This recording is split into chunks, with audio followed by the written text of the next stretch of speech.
I'd say a big through line in my life has been crisis management. And, those crises really, kind of focus the mind for executives and, those around them, because they appreciate that in that moment, and for as long as the crisis lasts, they need to be brave. They need to move quickly and hold themselves accountable and take brave actions and speak in an honest way. And so the best companies do that. I always know that it's been a fantastic conversation when I interview someone for the Ambitious Introvert podcast, when I walk away and I've learned something that I didn't know, because I get super excited that you guys are going to hear it too, and that it might spark the same in you.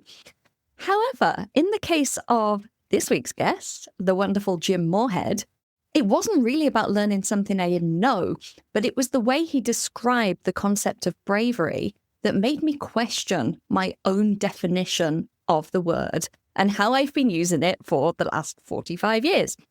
Jim is a keynote speaker, a best-selling author, and a trusted advisor to Fortune 500 companies. He draws on his career as an Assistant U.S. attorney, a Goldman Sachs investment banker, and a law firm partner, and helps leaders to take brave actions and helps organizations to unlock bold innovation. Jim's book, The Instant Survivor, Right Ways to Respond When Things Go Wrong, has become a go-to guide for responding effectively to adversity and crisis.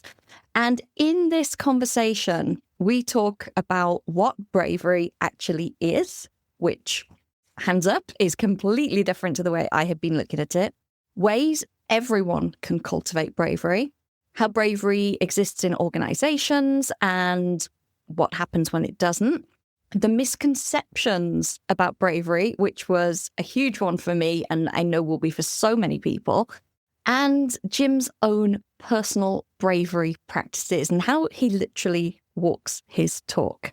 I loved talking to Jim about this. I think anyone that is looking to do anything ambitious in the world needs to be brave, but ultimately needs to understand the why and the how behind it. So I hope you enjoy this episode as much as I enjoyed interviewing the wonderful Jim Moorhead. Jim, thank you so much for joining me on the Ambitious Introvert podcast today. You have a very dubious honor. Would you like to know what it is? Of course. No, I'm curious right away. You are, to date, the only podcast guest that I've had a boogie on a dance floor with. And it was we were catching attention, is my recollection. For a pair of introverts, catching attention is maybe not what people would want, but I distinctly remember, and I was not drunk because I don't drink. And nor do I. Remember you having a boogie up and down a ramp in this big room, and we were having a whale of a time. Yes, and that was someone else's idea for me. So I stepped up to it since, I have a battle cry of stand brave. I figure if someone lays down a challenge, I better step up to it. That's really interesting. And obviously we're going to talk about your bravery angle. But at that same event, which was like a 3-day event, I decided on the second evening to skip dinner and go back to my hotel. And, it was very overstimulated and a lot going on. And I was quite tired and jet lagged.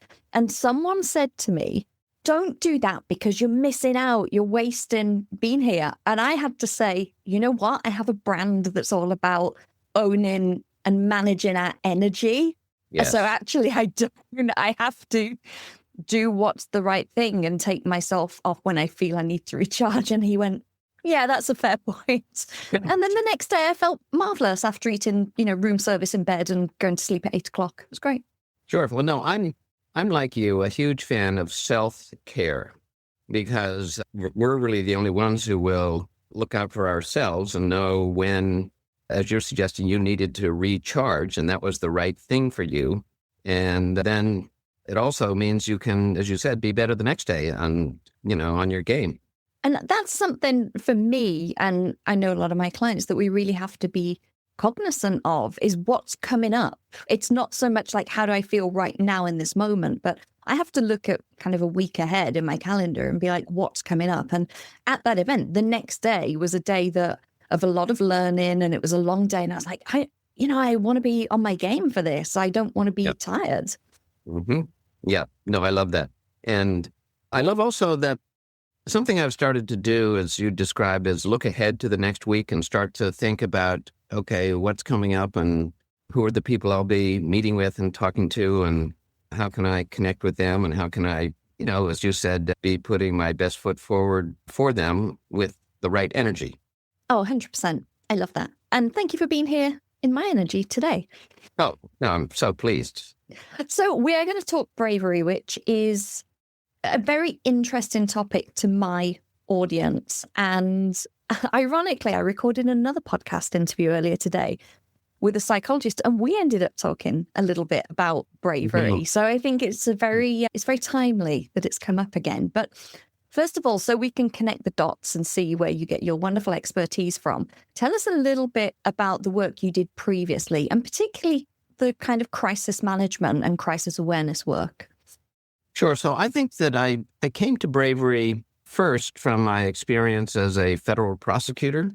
And there was really no choice to but be brave, because if you were going to be doing the right thing for crime victims, you needed to be a strong advocate for them and be a consistent advocate for them and be ready to, face off against defense lawyers and federal judges and, the folks who would throw obstacles in your way. I'd say a big through line in my life has been crisis management.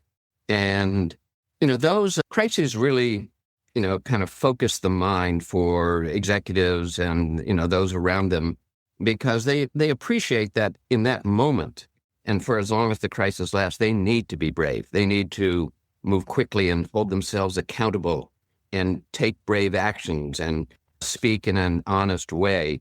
And so the best companies do that. My experience also, and I think this is true for us, as people too, is that when a crisis is over, the reaction is typically, oh, whew, thank God that's done. Now, I don't want to deal with that bravery stuff anymore. That was exhausting. They would say to me, Jim, we don't want to see you anymore. And so I think where we want to be as both humans and leaders within organizations is to really have sustained bravery so that it's not, as they say, one and done. And what I really work with people on in my Stand Brave framework is to be brave for a moment, brave for a duration, and then brave for a lifetime.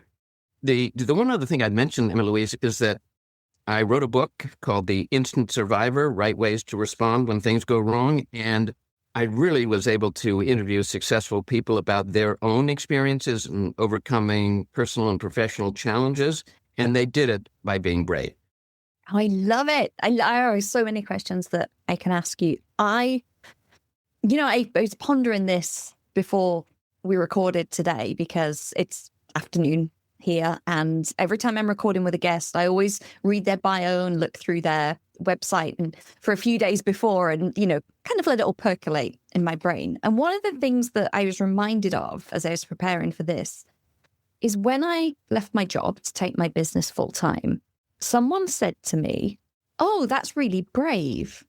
And I thought that was the most ridiculous thing I'd ever heard, because I'm not like going to war or I don't know, like running into a burning building or any of these things that in my mind were brave. But it's very interesting that from that person's external perspective, yes, I was giving up a well-paid job, a secure job with benefits, and yes, there was a risk involved, but that was their first thought, was that's really brave. Like, how does bravery, how do we know whether we're being brave or not? Can we be brave without even knowing it? Or do we have to actively decide to do something courageous? That's a fantastic question. I think maybe the first thing I'd mention, one of the expressions we used a lot when I worked on Wall Street is that there's a lot of room between 0 and 100. And so bravery too operates in that span. And so you were, for example, referencing what were obviously super brave moments of people, going into burning buildings. That would be maybe up on the 100 scale. But then, down below that, kind of what is brave to you might be very different for someone else based on their experience, their capability, their outlook about life. And so, I think what you were doing too was brave in, leaving your full-time job. But how you kind of assess it from your own perspective, if you didn't, then fine. You charge ahead. I think it nevertheless is still good to be aware, as you mentioned, of risks, because bravery is not taking reckless, crazy steps. That's just stupid. So I think we should always be kind of calibrating our bravery to make certain it makes sense for us, for organization, for people around us, and go forward assessing the risks with that in mind. I know the work that you do within organizations is so important and transformational.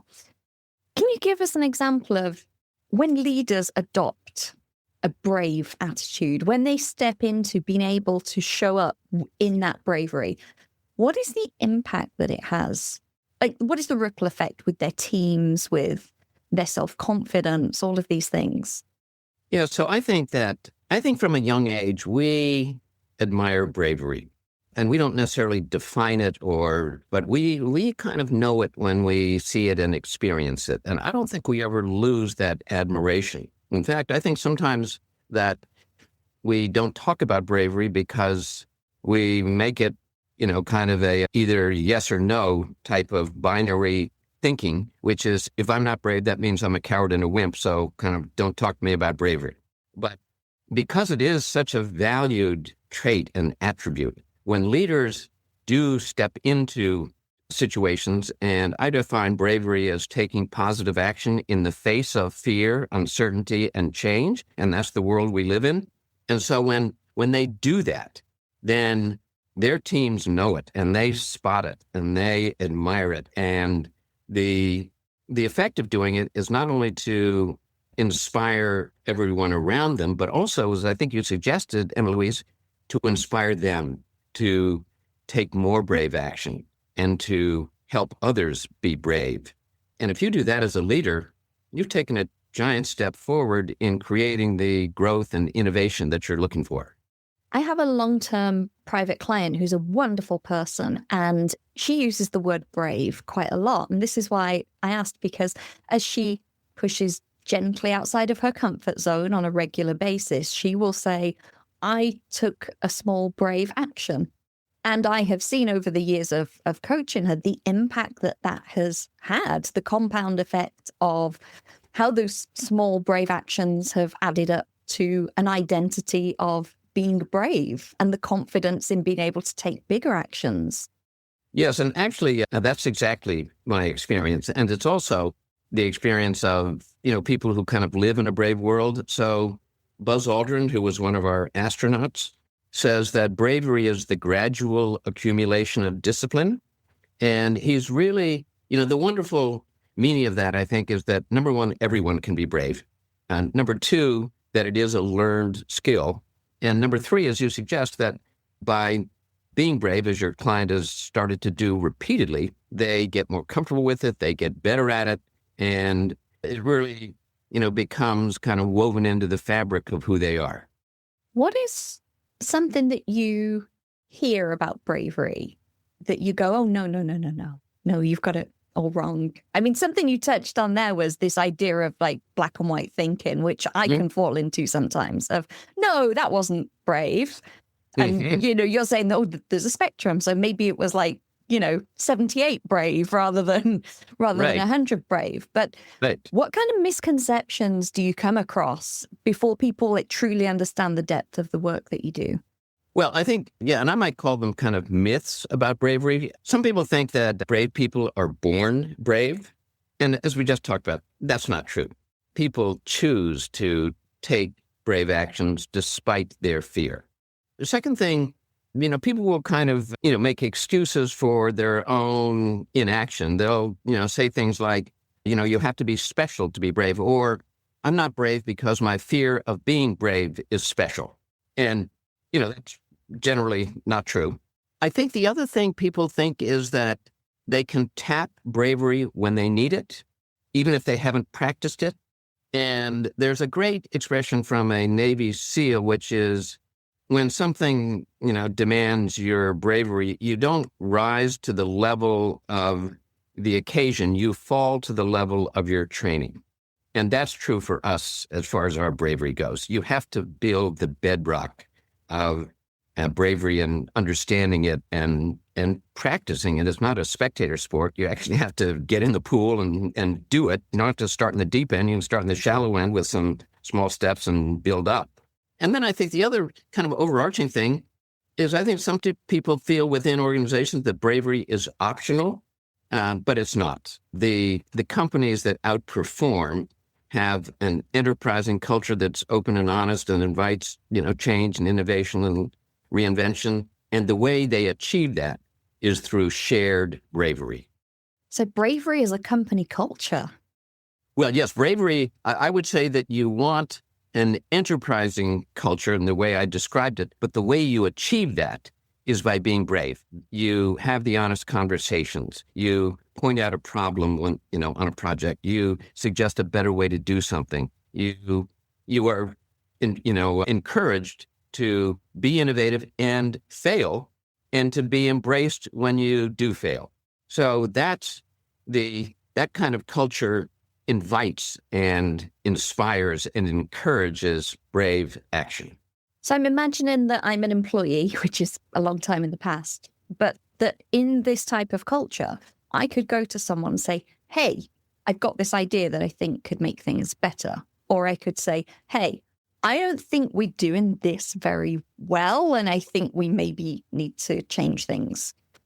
Yes, that's exactly right. And if you have that kind of open and honest culture, it really then generates that kind of freedom. And that's what I think people, want at work, is the freedom to bring their whole selves and express their ideas and to have their ideas valued. Because right now, I think one of the reasons I think a lot of employees are so disengaged is because they don't think that anyone really wants to hear their ideas, or that even if they offer them up, that anything's going to happen. And that's such a unfulfilling place, I think, when you've got something to contribute to the conversation, whether or not it actually turns into something. But that feeling, and I've had this previously, of despondence, of I know that I can go and take this to someone and nothing's going to change. It's just going to carry on being the same, even though I voiced my concerns. That's really kind of disheartening.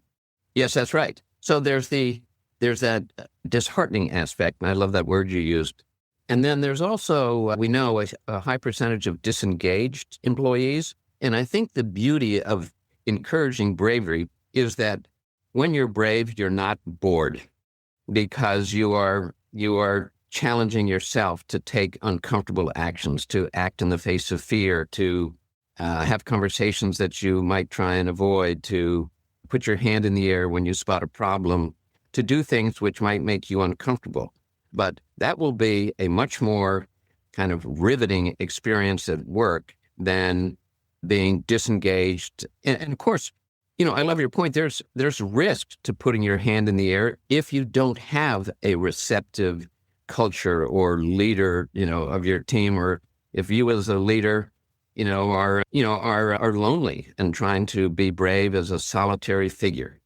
And this is why we had the culture a decade or so ago, very much of the whistleblower, where people were coming out, especially in these companies. And, this one really pains me because I'm from an aviation background, but Boeing, yes, endemic with toxic culture where people could not speak up. And then people come out and say, oh, we knew this was happening. We couldn't speak up. No one would listen. So at a lower level, like you say, it's disengagement, it's disheartening, but at a higher level, it can be actually catastrophic. No, that's right. It can certainly be life-threatening. And, I think one of the things that can go on in cultures these days, I'd be interested in your reaction to this, Emma-Louise, is that there's almost a kind of play it safe at all costs kind of communication culture where it's like, okay, don't disagree and don't hurt anyone's feelings. And we're all going to walk around on eggshells. And if I get through the day and I haven't made a misstep, that's a good day.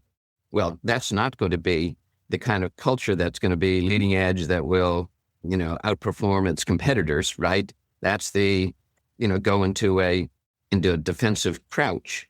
And that's not a comfortable place to live or succeed. I feel like it's comfort.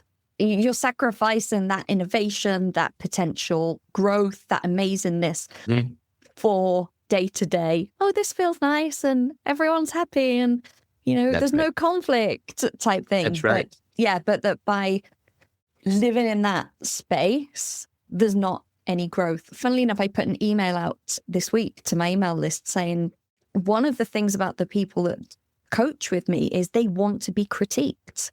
They don't want a yes person.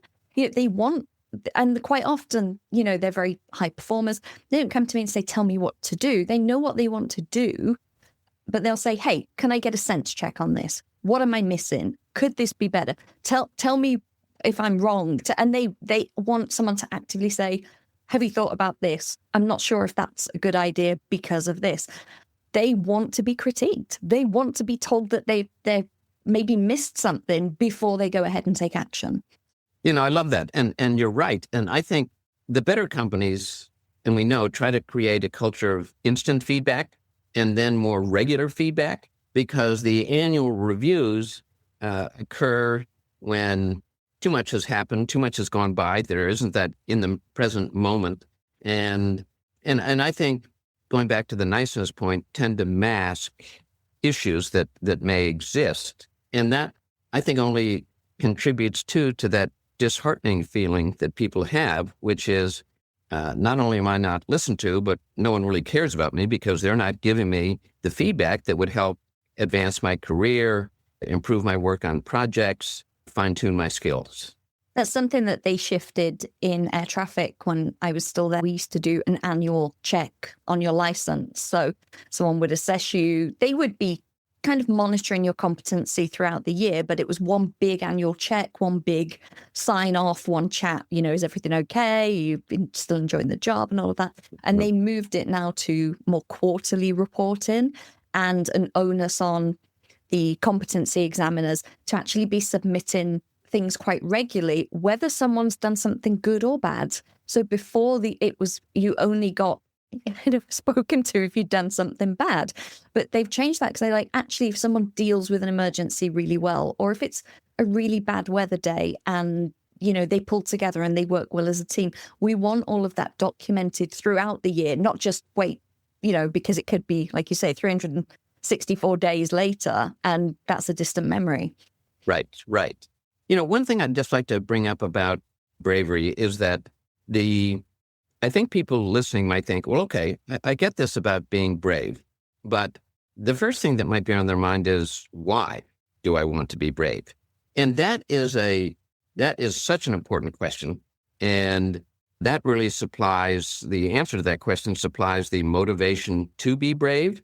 And so everyone has to kind of come to their own thinking about that. It's not what I might tell you or what you might, suggest, or your boss, or what you might read in a book.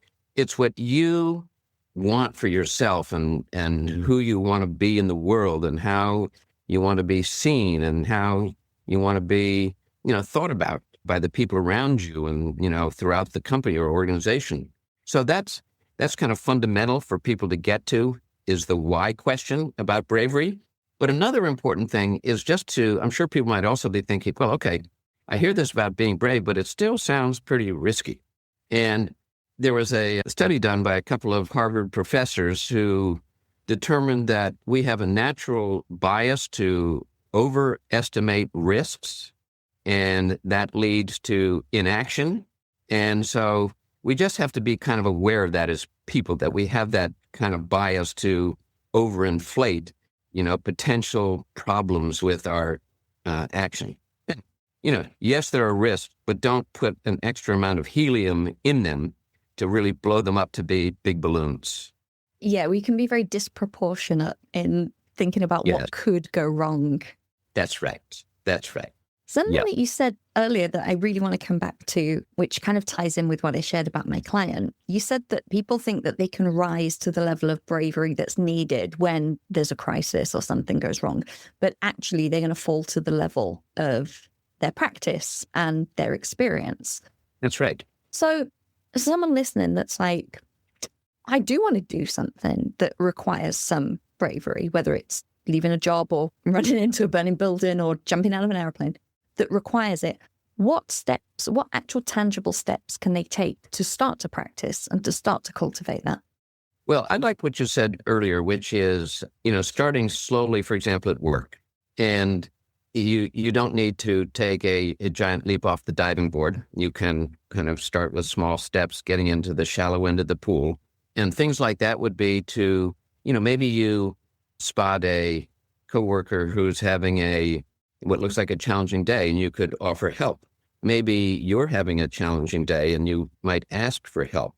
Maybe you could, in a gentle way, if you didn't want to be too hot and heavy about it, suggest, here's maybe another way we could do this. Maybe you can, spot a problem that other people haven't seen and raise that. So the point being that, and by the way, it's very possible that you might do one of those things and it won't, quote unquote, work out. But the answer to that isn't say, oh, bravery doesn't work for me, I'm done with that, right?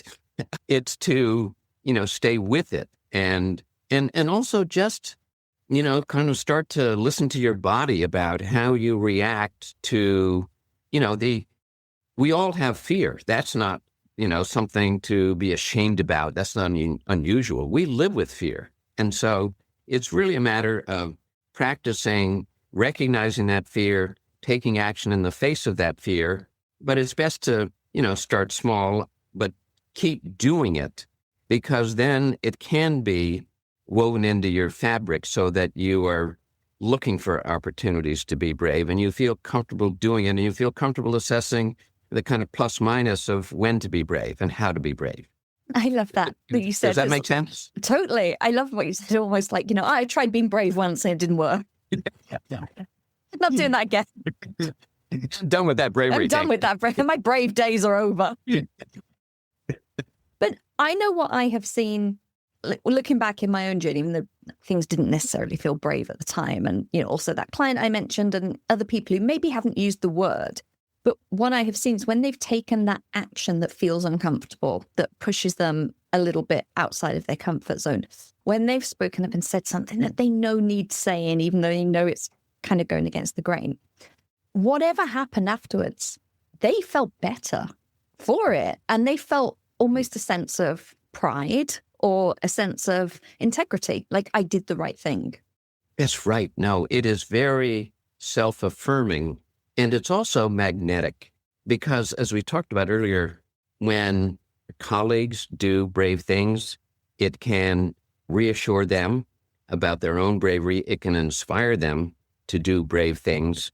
And that's really part of the culture that you're trying to build, is that people understand how bravery is important to their own personal growth and to the growth of the company, and how it's something that is encouraged. And ideally, it's something that's rewarded. So if you do, brave things, it will be noticed and it will be honored. And I think, if a company is really doing it right, they hire for bravery and look for that. And they promote brave people. And then, as I said too, bravery isn't, a perfect game, right? You're going to make mistakes and things won't work out, and that won't be necessarily anything, that was your issue.